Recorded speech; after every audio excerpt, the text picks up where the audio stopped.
There's nothing better than a good marching band.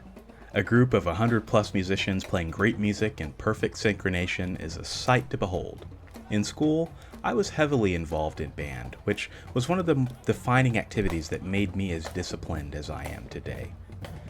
I can remember many Saturday mornings marching at football game halftimes in a crisp white and gold uniform, my alto sax glinting in my hands as I marched in step with my fellow bandmates. In this week's sketchbook episode, I'm going back to 7th grade to my very first marching band memory, one that in many ways set the tone for how I deal with and overcome setbacks in my life.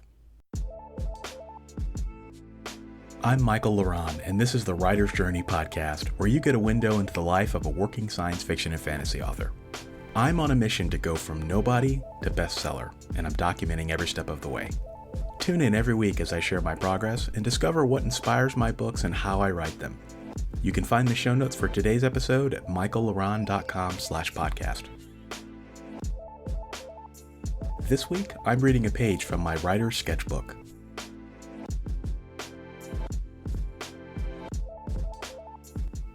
Hello and welcome to episode 35. If you've been listening to this show for a while, then it should be no surprise to you that I got my start as an artist playing music.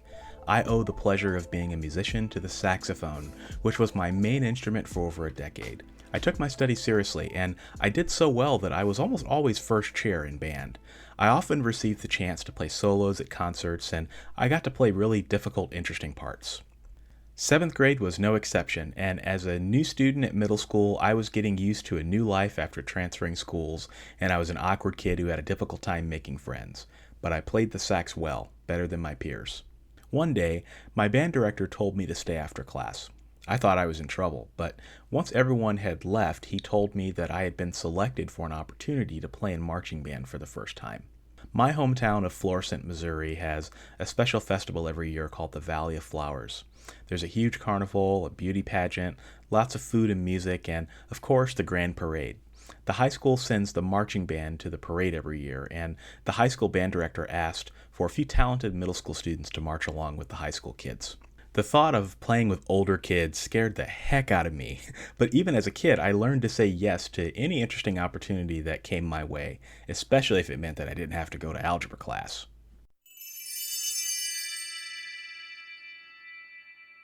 There I was, at the high school, among high school students for the first time. My mom dropped me off, and I walked into the band room for the first time, lugging my saxophone case and a backpack. I recognized 2 other students from my middle school, and we stuck together like frightened animals. The high school band was practicing when we entered. Several of the tuba players turned and gave us a strange glare. The saxophone players ignored us completely, running through their parts and scooping their notes like pros. The band director was a black man named Mr. Travis, and he welcomed us. He was bald with a white goatee, and he wore a red shirt and khaki shorts, and socks that went up to his knees. He was intimidating. Unlike my current band director, he took music seriously and didn't have time for shenanigans. I took out my saxophone, which was a worn sax that my mom bought cheaply at the local music shop. Compared to the other kids, my sax looked like a joke. I sat down, warmed up with a few scales, and before I had the chance to catch my breath, the director told me and my peers to play the opening to the first song, which was Another Star by Stevie Wonder. I hadn't had much time to practice the song. I had listened to my grandfather's cassette tape of Stevie Wonder's Songs in the Key of Life, so I knew the melody, kind of, but there were parts of the sheet music that I couldn't read. We didn't get through the first measure before he cut us off. We completely bombed. We didn't get the syncopation right. We played notes out of tune.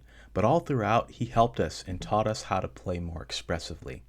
We were going to be marching, he warned us, and before we practiced, we'd better get the music right. I'm not so sure that we ever did get the music right, but after several takes, we went outside and learned how to march.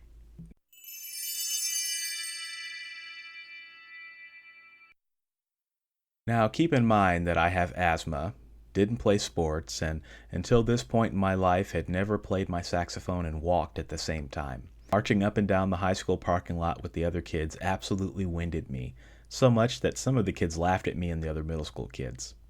We were terrible. Absolutely terrible. Several times the drum major marched next to us to help us stay in time, but we'd fall out of step, fall out of tune, or both, or be so winded that we couldn't breathe. This was our only practice session before the parade, and we wouldn't have another chance. As the sun set and the band packed up for the day, Mr. Travis gave me some words of encouragement, told me I did a good job and that he'd see me at the parade. I wasn't ready, but I didn't have a choice. I would have to get ready. The morning of the parade, I polished my saxophone, trying to make it as shiny as possible. I wore one of my dad's St. Louis Cardinals caps to match the high school's red, white, and blue colors. When my mom dropped me off at the parking lot where the band was warming up, I had never been more nervous in my life. I joined ranks with my middle school peers, and we looked at each other anxiously, trying to hide our fear. The rest of the band was wearing their uniforms, but we wore red t-shirts tucked into blue shorts. We clearly looked out of place. After what felt like an eternity of waiting, we fell into formation with the band and marched into the streets through Old Town Florissant, past houses, businesses, churches, and parks. Hundreds of people were lined up on the street wearing sunglasses and sitting in lawn chairs, clapping and cheering as the drum corps began to play and the color guard twirled their flags. And then, before we knew it, the drum major signaled for us to raise our horns to our mouths and start playing the music of Stevie Wonder. Now, I won't sit here and tell you that I did a good job. In fact, I didn't do any better than I did the night before, even though I practiced. After the first block, I was covered in sweat and I could hardly breathe. I don't know for sure, but I'm pretty sure I was out of step too. But I kept up with the band and never fell behind. I blew into that saxophone like my life depended on it, like this would be my one and only performance from my hometown. And I survived, against all odds. As the band packed up in the parking lot, several of the high school kids gave me a high five, and I felt validated. Mr. Travis shook my hand, thanked me, and told me to keep up the good work. When it was time for me to go to high school, I transferred to another school district, so that was officially the last time I would ever see him, but I'll never forget how he encouraged me in the few minutes of time we spent together.